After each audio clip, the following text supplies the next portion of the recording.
Hello, welcome to week 2. This week we'll be looking at self-management and procrastination. Changing your mindset. In this section, we'll look at both fixed and growth mindsets and the impact that these have on your studies.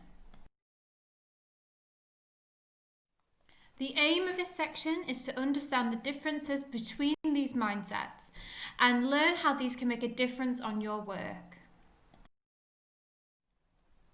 Changing how you approach challenges can have a positive impact on your work.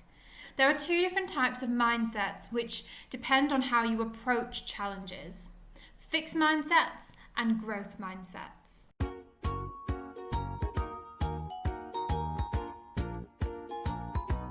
If you have a fixed mindset, you believe your qualities are fixed.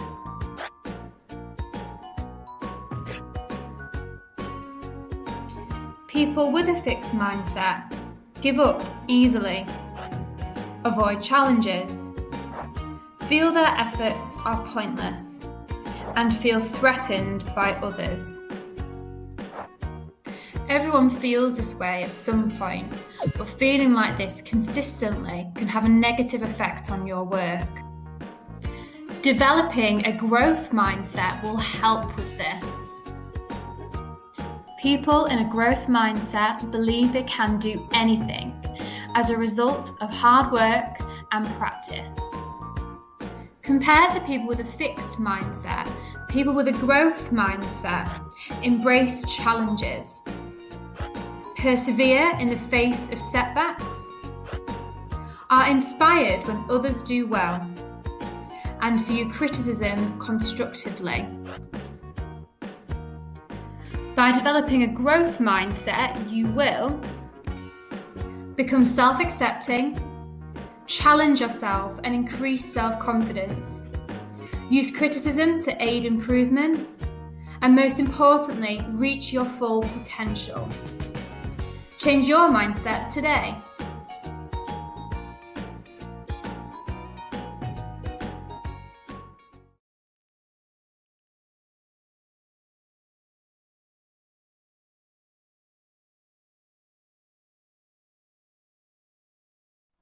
Please look at the following statements and decide which one you think is a fixed mindset.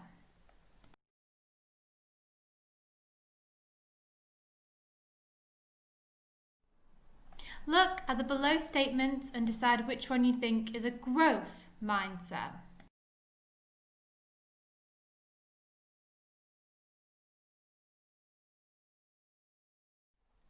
As you have seen, changing your mindset can have a big impact on your productivity and learning. When you approach your work, try and change your thinking to be more in the growth mindset. This will increase your productivity and increase the quality of your work. In this section, you have learned the difference between fixed and growth mindsets. You've also seen the big positive difference that these can have on your work. Procrastination. In this section, we will look at the procrastination cycle, and I will teach you some hints and tips on how to break it. The aim of this section is for you to understand the impact of the procrastination cycle and learn how to avoid procrastination. Research shows that 70% of university students procrastinate at some point in their studies. However, there are ways to stop this procrastination. The video on the next slide will describe in more detail about the procrastination cycle. By understanding why we procrastinate, we can develop techniques at overcoming it.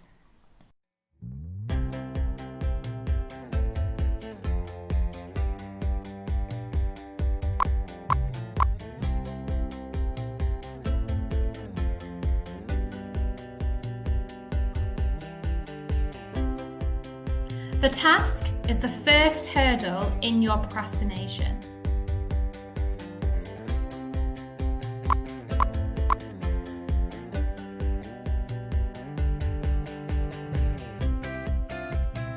Unhelpful rules and assumptions can get in your way.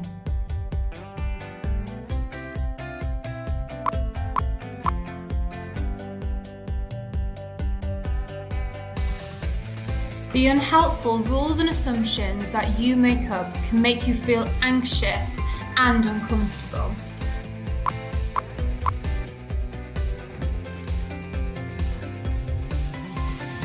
To get away from these uncomfortable feelings, we make up excuses.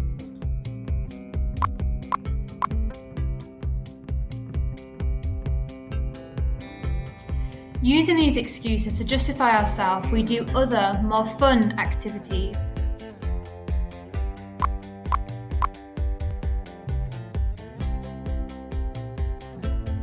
By doing these fun activities, we get a short-term reward.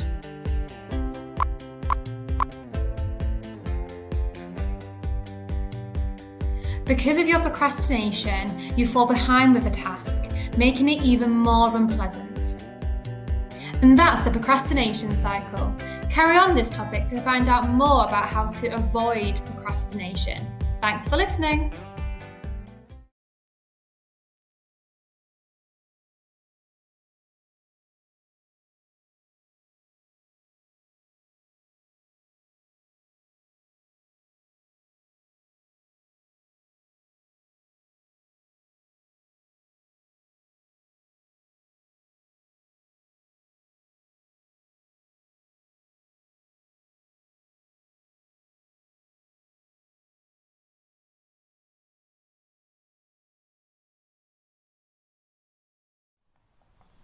Now you understand the procrastination cycle, we can look at ways on how to break this. The video on the next slide will explain this in more detail.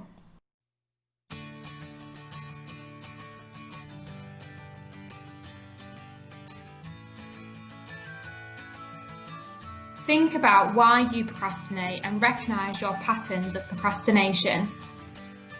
Challenge the unhelpful assumptions which stop you from doing your work.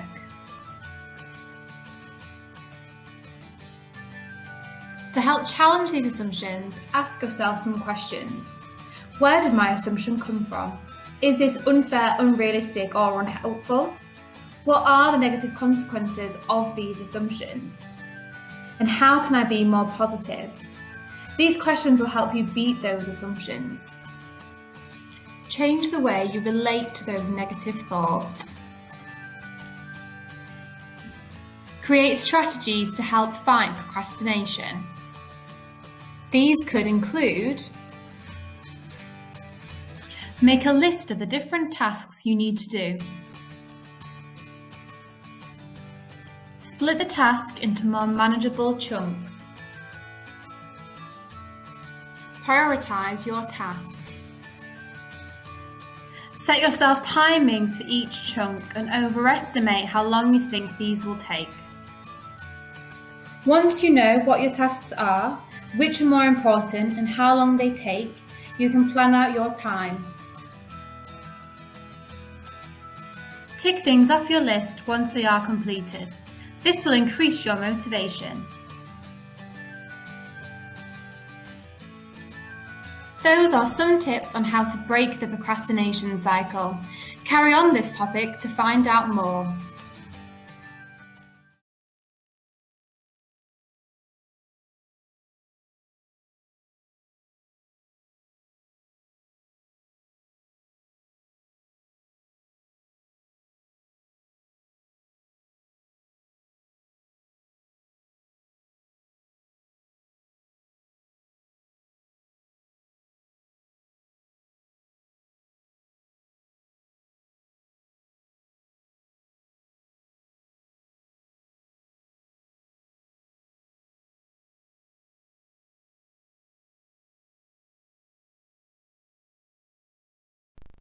In this section, you've learnt about what the procrastination cycle is and some tips for breaking it.